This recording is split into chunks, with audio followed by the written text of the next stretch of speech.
You're trying to atone me, and I didn't do anything wrong.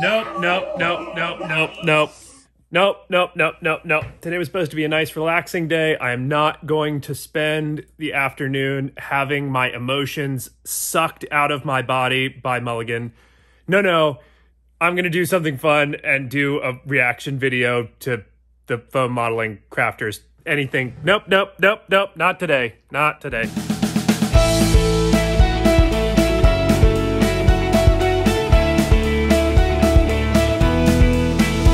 Welcome back to the channel, everybody. My name is Garmin. This is the Storycraft Society, and I am in the process of watching EXU Calamity, and not only is Mulligan just an absolute genius of a storyteller, all of the cast members are doing such an outstandingly good job, and I needed an emotional break. So the way that I'm going to do that is by doing something that you all really enjoyed and I love doing. I'm gonna mentally detach for a second, and I am going to jump into the Foam Modeling Workshop Facebook group, and I'm gonna look at some cool models and get composure of my emotions again. So without any further ado, let's dive in and look at some amazing crafting.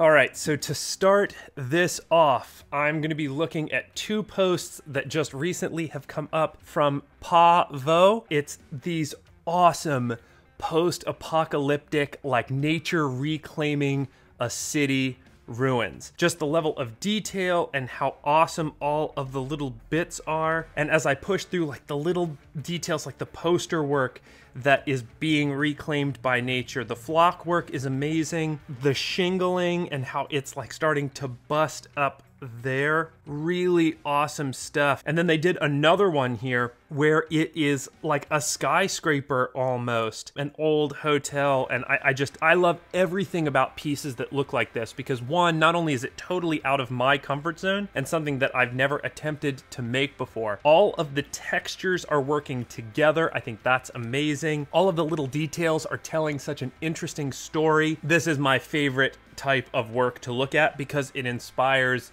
me to broaden my horizons of what is possible. This is just such absolutely amazing work. I can't get over the flock work. The flock is just so great on it. All right, we're not spending the whole video here. On to the next one.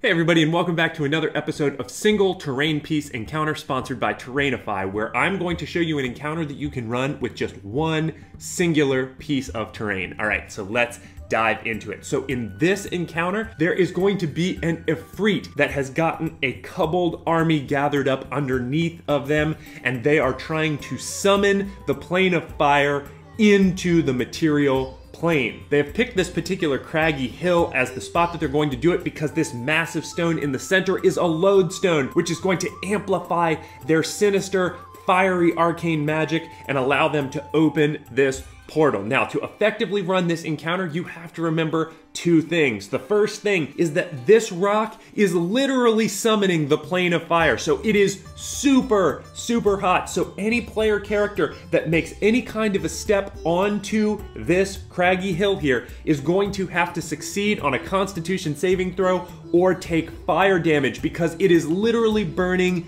up through their boots. The second thing is that the Ifrit way up here is not going to attack the players. They are all encompassed and focused on getting the summoning ritual to succeed and allow them to open the gate to the plane of fire. So the players are only going to have to deal with the kobolds and then eventually have to distract the Ifrit enough to throw its concentration off and end the ritual, ending the threat, and maybe starting a combat with the Ifrit. So if this is an encounter that you would like to run, you can actually find this exact piece of terrain over at Terrainify.com or on the Terrainify Etsy store, and you can get it in different formats. One, you can get it 3D printed in absolutely excellent quality that you can have sent to you and then you can finish it yourself, or you can buy it completely finished so it looks just like this and it literally goes right onto your table, straight out of the box, and you're running this encounter in no time. So I'd like to thank Terrainify for sponsoring this video, and I'll see you next time on Single Terrain Piece Encounters. One last thing I almost forgot is that Terrainify gave all Storycraft viewers 25% off on Terrainify.com and on the Terrainify Etsy store. All you have to do is enter the promo code Storycraft25 to get your 25% off. So just one more time, that is all caps, Storycraft25 to get 25% off on Terrainify.com and the Terrainify Etsy store. I'll link all that stuff down in the description below if you want to check it out, but otherwise, let's get back to the video.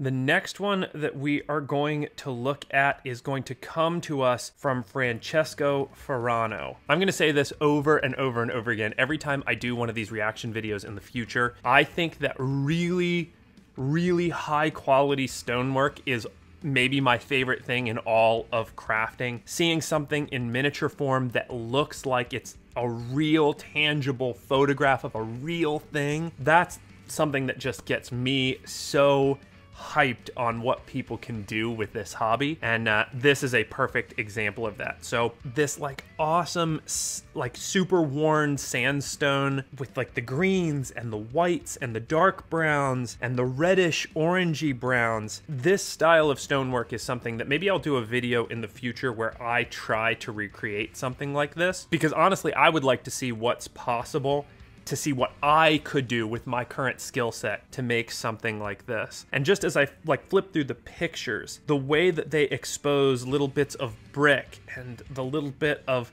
like flock that's growing in certain cracks. This particular section here where you can see all of the little super amazingly intricate details. For me, that's just amazing work. Francesco, my mind is blown.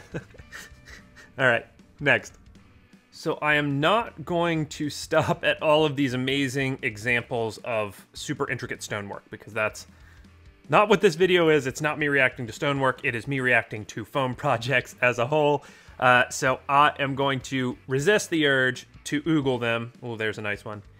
I'm going to resist the urge to oogle them and move on to the next one that I really think is super beyond spectacular. And that is going to come at us from Massimo Antuoni. Sorry for the pronunciation. I believe this is a nativity. I am not 100% positive about that, but goodness gracious.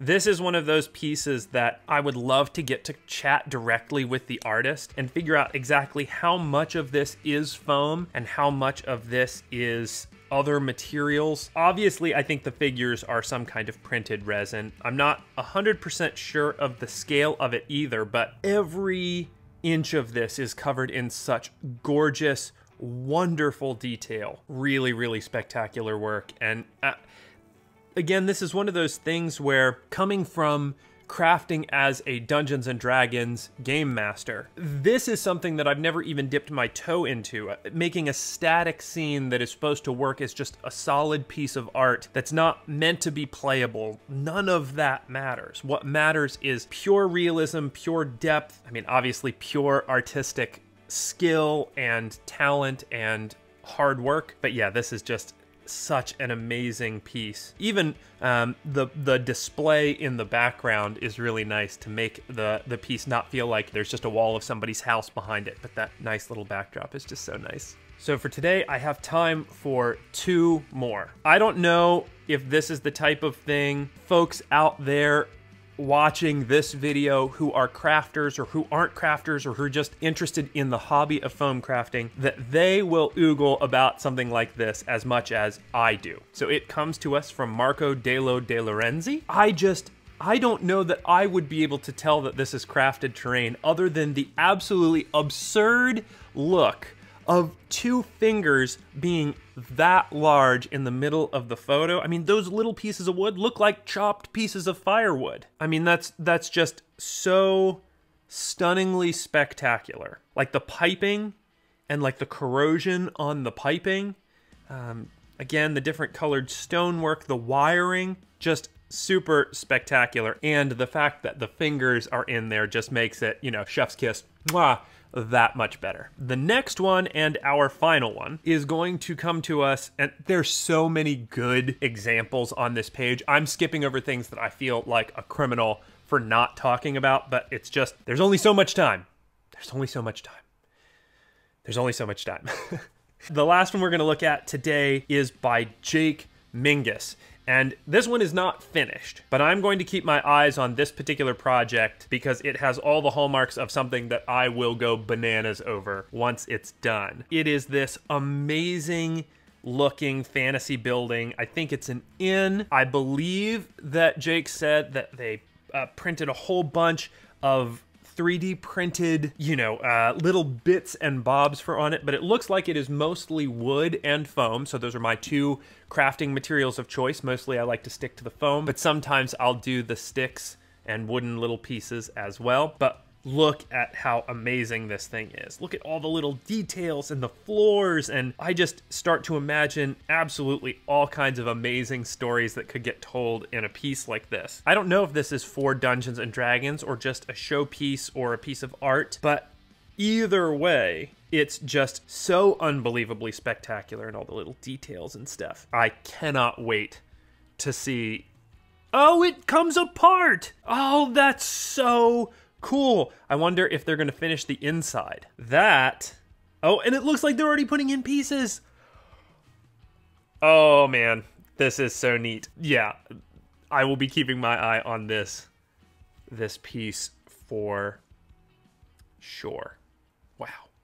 Well, anyway, that is all that we have time for today, unfortunately. But, man, it's one of those things where I'm so glad that the last one of these did so well because I'm happy that you all enjoyed it as much as I enjoyed making it. Now, I say that at the end of a lot of my videos, but in this case, it really is such a joy for me to get to look at the brilliance of the people in this hobby. Every once in a while, I get to just relax and not think about Critical Role and be stressed out about Critical Role and the calamity coming. And, just enjoy looking at some amazing pieces of art. So if you enjoyed this video, definitely do all the YouTube stuff. Comment, like, subscribe, share this video with a friend that you think would enjoy it. That's the #1 way that you can help out a small YouTube channel. Other than that, that's all I got for this week. So until next week, I'll be seeing you.